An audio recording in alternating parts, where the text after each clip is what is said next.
네, 여러분 안녕하십니까? 여러분들 오늘은요, 우리 이제 심리 검사, 직업 심리 검사에 대해서 한번 들어가 볼까 합니다. 자, 그래서 해당 내용들 한번 진행을 한번 해보죠.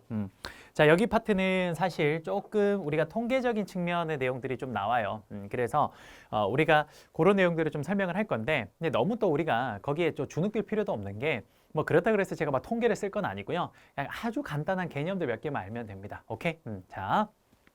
네, 여기가 시험이 좀 많이 나오는 파트 중에 하나라서 여러분들도 조금 집중해서 들어주시면 감사하겠습니다. 해봅시다. 자, 첫 번째 직업심리검사의 이해라 그래서 심리검사의 특성이라는 게 있습니다. 자, 한번 해볼게요. 어디 줄을 끊냐? 여기서부터 줄을 끊게요. 첫 번째 줄부터. 심리검사란 심리적 현상에서의 개인차를 비교하고 개인의 전체 인격적, 행동적 측면을 이해하기 위한 심리학적 측정 과정이라고 할 수 있다. 여기까지. 자, 됐습니까? 자, 됐죠? 여기가 바로 심리검사의 특성이 되겠습니다. 그쵸? 자, 여기 하나 줄을 끊고. 자, 이러한 심리검사를 왜 하는지 그 목적과 용도를 지금부터 한번 볼 건데, 자, 봅시다. 자, 심리검사의 목적, 용도. 첫 번째, 예측 가능성과 두 번째, 진단 기능. 그 다음에 세 번째, 조사적 기능과 마지막 네 번째, 개성 또는 적성의 발견이 되겠습니다. 자, 이 네 가지 하나 그냥 가볍게 체크하고 중요한 거 역시 줄 좀 그어 보겠습니다. 일단 워밍업이니까 가볍게 할게요. 예측 기능은 첫 번째, 심리검사 결과의 개인 간 상호 비교를 통해 특정 개인이 수행할 행동을 확률적으로 예측한다. 여기서 가장 중요한 키워드가 개인 간 상호 비교입니다. 거기 별표. 자, 두 번째 진단의 기능은요. 여기다 줄을 끊겠습니다. 자, 첫 번째 줄에 개인의 행동상 나타나는 문제나 요인들에 대한 원인적 요인을 진단. 여기까지. 세 번째 조사적 기능과 개성 또는 적성의 발견은 가볍게 읽어보시면 됩니다. 넘어갈게요. 자, 이런 심리검사. 자, 보세요. 첫 번째 심리검사가 뭔지 봤고요. 두 번째 그 심리검사를 하는 목적을 봤다면 세 번째 그 심리검사의 종류가 뭐가 있는지 보도록 하겠습니다. 자, 보도록 할게요. 첫 번째. 속도 검사와 역량 검사입니다. 자, 지금 제가 줄을 그 별표 치란 말은 안 했잖아요. 그렇죠? 중요한 건 제가 계속 별표 치려고 하는데 안 쳤죠? 그냥 보면 되는 거예요. 첫 번째 속도 검사와 역량 검사가 있는데 자, 속도 검사는 뭡니까? 시간 제한이 있는 거예요. 그래서 시간 제한에 동그라미. 하지만 역량 검사는 시간 제한이 없습니다. 오케이. 그래서 여러분들 보통 속도 검사는 언제 많이 하냐면요. 숙련도 측정에 쓰고요. 역량 검사는 뭡니까? 그렇죠. 여기 보면 문제 해결력 측정에 주로 사용이 됩니다. 여기까지만. 자, 가볍게 그렇게 체크 하나 하시고. 두 번째 개인 검사랑 집단 검사입니다. 뭡니까? 개인 검사는 그렇죠. 말 그대로 검사할 때 한 명씩 검사하는 거. 집단 검사는요. 한 번에 여러 명이 실시하는 거. 그래서 검사할 때 한 사람씩 해야 하는 검사 줄 끊고 여기는 한 번에 여러 명에게 실시할 수 있는 검사 여기까지. 주로 그래서 컴퓨터 채점을 활용을 합니다. 됐죠? 자, 참고로 여기 보면 캘리포니아 심리 검사 요거 영어도 하나씩 생각할게요. CPI. 왜냐? 기출에 CPI라고 몇 번 나올 겁니다. 그래서 이것도 하나 체크하죠. 됐어요. 자, 그 다음에 3번에 지필검사와 수행검사 보겠습니다. 뭡니까 지필검사? 그렇죠. 종이에다 하는 거. 그래서 뭐 줄도 끌 거 없을 것 같아요. 종이에 인쇄된 문항으로 연필로 음시하는 거. 우리 흔히 말해서 PBT라고 그러죠. 컴퓨터 베이스 테스트. PBT라 그래서 페이퍼 베이스 테스트. 그 다음에 수행검사는 뭡니까? 직접 해보는 겁니다. 그래서 수행검사를 여러분 수행검사 옆에다 괄호 열고 이렇게 적을게요. 수행검사를 다른 말로 동작검사라고 돼요.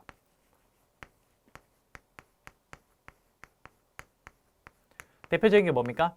수행검사의 가장 대표적인 게 운전면허 시험, 도로 주행하는 거. 그렇죠. 동작을 실제로 해보는 거. 그래요. 정답이 아니죠.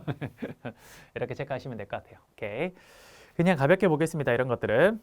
그 다음에 측정 내용에 따라서 분류하는 거는 인지적 검사와 정서적 검사가 있습니다. 그냥 가볍게 봅시다. 인지적 검사의 종류만 하나 체크합시다. 인지적 검사의 종류는 지능검사, 적성검사, 성취도 검사가 있고요. 그 다음에 정서적 검사에서 여러분들 줄을 좀 끄면 좋을 것 같은 거는 여기서부터 줄 끄겠습니다. 성격검사, 흥미검사, 태도검사. 그냥 이런 게 있다 정도 보시면 됩니다. 됐죠? 넘어갈게요. 자, 사용 목적에 따른 분류인데 요거는 별표 하나 칠게요. 요거는 별표 하나 칩시다. 자, 사용 목적에 따른 분류에서 별표 요거는 치고요. 자, 규준 참조 검사랑 준거 참조 검사랑 있습니다. 근데 되게 어려운 말 같은데 쉬워. 뭐냐? 규준 참조 검사는 뭡니까? 상대평가. 그 다음에 준거 참조 검사는 절대평가가 됩니다. 그렇게 보시면 돼요. 자, 그래서 중요한 거 줄을 한번 그어 보겠습니다. 자, 여러분 규준 참조 검사에서 줄을 꺼야 될 건 뭐냐? 심리 검사는 대개 규준 참조 검사입니다. 그 말은 무슨 말입니까? 아, 심리 검사라는 건 결국 상대 평가구나. 아, 그래서 여러분 심리 검사는 뭐냐면요. 내가 어떤 검사를 받았죠. 그럼 그 검사 결과가 나올 거 아니야. 그걸 어떻게 하냐면요. 다른 사람들이 받은 사람들이 있겠죠. 그들의 평균치와 비교하게 됩니다. 그래요. 그래서 대부분의 심리 검사는 전부 다 뭡니까? 그렇죠. 상대 평가인 규준 참조 검사가 됩니다. 이거 별표 크게 하나 칩시다. 오케이. 자, 그 다음에 준거 참조 검사는 뭡니까? 여기 보면 절대평가로서 봅시다. 어떤 기준 점수와 비교해서 이용하려는 목적인데 주로 뭡니까? 국가고시가 거의 준거 참조 검사에 해당이 됩니다. 됐죠? 이렇게 체크하시면 되고요. 그 다음 또 하나 중요한 게 있습니다. 상담에 활용되는 측정 도구는 객관적 측정과 질적 측정으로 분류할 수 있는데 객관적 측정이 이런 게 있고요. 질적 측정이 이런 게 있습니다. 자, 근데 우리 시험은 객관적 측정은 잘 안 나오고요. 뭐가 나오냐? 질적 측정. 사실 이 두 개를 섞어서 나오는데 거의 답이 이거 중심으로 나와. 왜? 간단하잖아. 그렇죠? 자, 봅시다. 질적 측정을 하는 도구는 뭐 있습니까?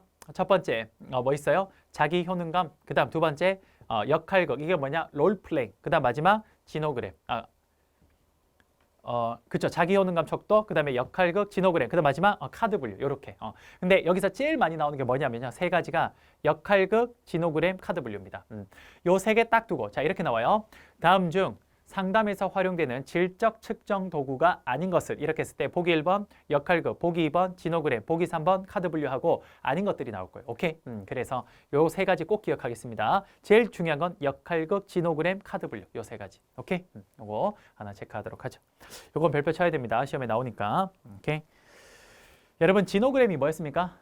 직업 가계도죠. 그것도 기억할게요. 직업 가계도. 앞에서 한번 했죠. 한글로 직업 가계도. 오케이? 자, 됐고요. 자, 직업심리검사 측정에서 기본 단위 척도 4가지, 명명, 서열, 등간, 비율. 그냥 읽어보겠습니다. 넘어가겠습니다. 이것도 그냥 넘길게요. 전부 다 그냥 보시면 됩니다. 그냥 보시면 된다. 자, 이렇게 해서 쭉 넘겼고요. 그 다음에 직업상담 선정 시 고려할 기준 역시 그냥 읽어보십시오. 가볍게 읽어보시면 됩니다. 역시 심리검사에서 실시해서 고려해야 될 사항도 역시나 가볍게 한번 읽어보는 걸로 할게요. 자, 강화효과, 기대효과, 코칭효과도 그냥 읽어보겠습니다. 넘어가서 이거 틴젤리와 브래들리의 검사 결과 해석 방법 4단계는 가볍게 하나 체크를 하죠. 자, 뭐냐? 총 우리가 검사 결과를 해석하는 방법은 총 4단계로 실시가 되는데 첫 번째 1단계가 뭡니까? 일단 검사 결과를 해석할 준비하는 거예요. 그래서 1번 해석 준비 단계. 두 번째 그 다음 뭐 하는 겁니까? 그렇죠. 수용 준비 단계로 이거는 뭐예요? 자, 봅시다. 상담자는 내담자가 검사 결과를 받아들일 수 있도록 뭐 하는 겁니까? 준비시켜야겠죠. 만약에 좀 안 좋은 상황이, 안 좋은 검사 결과가 나왔을 때 그 준비, 마음의 준비 없이 그냥 툭 해버리면 어떻게 됩니까? 너무 큰 충격 받을 수 있잖아. 그래서 충분히 뭡니까? 그렇죠. 이런 거를 받아들일 만한 마음의, 그렇죠. 준비를 만드는 게 수용 준비 단계. 그 다음 뭐 합니까? 이제 그렇죠. 검사 결과를 정보를 전달합니다.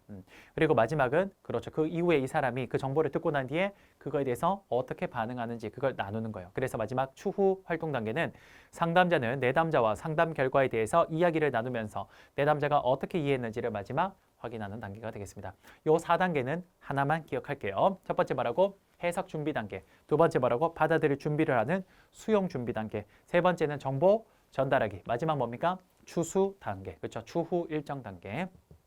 됐습니다. 요 4가지 하나 체크하도록 하죠. 됐고요.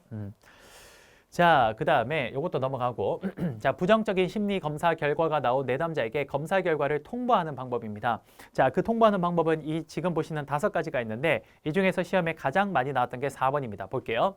내담자에게 기계적으로 검사 결과를 전달하지 말고 전반적인 수행을 설명하고 질적인 해석을 추가로 해야 됩니다. 오케이, 요 4번 하나 줄을 긋도록 하겠습니다. 됐죠? 됐어요. 여기까지가 우리가 첫 번째 일단 그렇죠. 심리 상담에 대한 이야기들을 좀 했습니다. 제일 첫 번째 심리 상담의 개념을 설명했고요. 두 번째는 심리 상담을 하는 목적. 세 번째는 뭐였습니까? 심리 검사의 분류법을 쭉 한번 본 겁니다. 됐죠? 오케이. 여기까지 됐습니다. 자, 그 다음 두 번째 우리가 규준과 점수 해석에 대해서 보겠습니다. 자, 여러분 보세요. 아까 심리 검사가 뭐였습니까? 상대평가가 대부분이라고 그랬죠. 그렇죠? 그러면 상대평가가 되려면 내가 예를 들어서 나라는 사람이 예를 들어서 어떤 점수를 받았을 거 아니에요. 그러면 상대평가라는 건 뭡니까? 결국은 그렇죠. 바로 기준. 이 기준을 중심으로 비교를 해야 될 겁니다. 그쵸?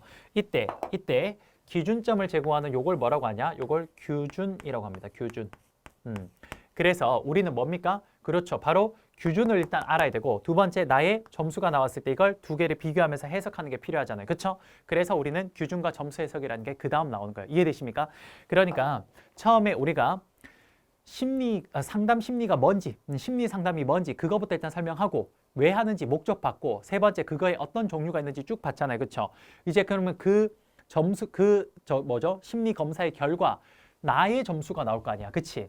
그럼 나의 점수를 이제 해석해야 되는데 그 해석을 할 때 어떻게 하냐? 심리 검사는 대부분 상대평가이기 때문에 기준점을 기준으로 내가 얼마나 떨어져 있는지를 체크를 해야 될 거예요. 그렇죠? 그러니까 첫 번째 기준을 알아야 되는데 그게 규준이라는 거고 두 번째 뭡니까? 나의 점수를 비교해야 됩니다. 그래서 그걸 해석이라고 하는 거예요. 이해되십니까? 그래서 두 번째 규준과 점수 해석이 그래서 나온 거예요. 이해되십니까? 오케이. 자, 그러면 지금부터 규준에 대한 설명을 한번 해보도록 하겠습니다.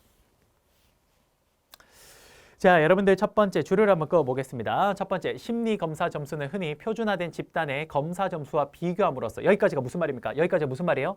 즉, 심리검사는 상대평가다. 오케이. 요 말하는 거예요. 오케이? 자, 그래서 심리검사는 흔히 표준화된 집단의 검사 점수와 비교함으로써 그 의미를 해석하게 되는데 여기서부터 줄 긋겠습니다. 특정 검사 점수의 해석에 필요한 기준이 되는 자료를 뭐라고 한다? 오케이, 규준이라고 한다. 기준. 비슷하죠? 미안합니다. 기준. 그렇죠? 그래서 비슷하니까 기준이라고 비슷하게 생각하시면 돼요. 그냥 norm이라는 게 영어가 바로 저런 뜻이거든요. 오케이? 자, 됐고요. 이렇게 해서 첫 번째 그 규준이 뭔지 일단 설명을 했고요. 필요성은 한번 읽어보시고 중요한 건 이겁니다. 규준의 종류. 이것도 시험에 잘 나오죠. 별표 하나 치겠습니다. 자, 여러분들 우리 규준의 종류는 크게 네 가지가 있습니다. 그중에서 시험에 잘 나오는 건 앞에 있는 세 가지인데 첫 번째가 뭡니까? 백분위 점수. 저게 퍼센테이지로 말하는 거고요. 두 번째는 표준 점수. 세 번째는 표준 등급이라고 하는데 요건 다른 말로 스탯 9이라고 합니다. 스탯 9. 그다음에 마지막 네 번째 뭡니까? 편차 지능 지수 IQ라는 게 있습니다. 됐습니까? 요 네 가지인데 제일 잘 나오는 게 앞에 세 가지예요. 뭐냐? 첫 번째 백분위 점수, 두 번째 표준 점수, 세 번째 표준 등급. 요 세 가지가 시험에 제일 잘 나와요. 자, 볼게요. 그러면 어쨌든 나라는 점수와 어떤 비교가 되는 기준점, 그걸 규준이라고 하는데 그 규준은 뭐가 있냐? 퍼센테이지, 백분위 점수가 있습니다. 두 번째는요, 표준 점수가 있고요. 세 번째는 표준 등급이 있고요. 네 번째는 편차 지능 지수가 있습니다. 이 중에 시험 잘 나오는 게 앞에 있는 1번, 2번, 3번이다. 자, 볼게요. 첫 번째, 규준의 종류는 첫 번째 백분위 점수입니다. 어디부터 줄을 끊냐면요. 자, 보겠습니다. 이건 별표 쳐야 돼요. 규준의 종류는. 자, 여기서부터 줄을 끊겠습니다. 여기서부터. 자, 저기 어느 점수 분포에서 최하점부터 최고점까지 순서대로 나열했을 때 그 점수보다 낮은 점수를 얻은 사례 수를 전체 사례 수에 대한 백분율로 나타내는 거. 거의 이렇게 나와요. 거의 이렇게. 그래서 이게 백분위 점수. 됐죠? 오케이. 두 번째 표준 점수. 자, 이것도 줄을 한번 그어 보겠습니다. 자, 첫 번째 줄 끌게요. 분포의 표준 편차를 이용해서 개인이 평균으로부터 벗어나는 거리를 표시한 것. 여기까지. 됐습니까? 여러분 우리 표준 점수 수능 봤을 때 표점 하잖아. 그치? 그거예요. 그거. 그렇죠? 네. 그게 표준 점수. 그다음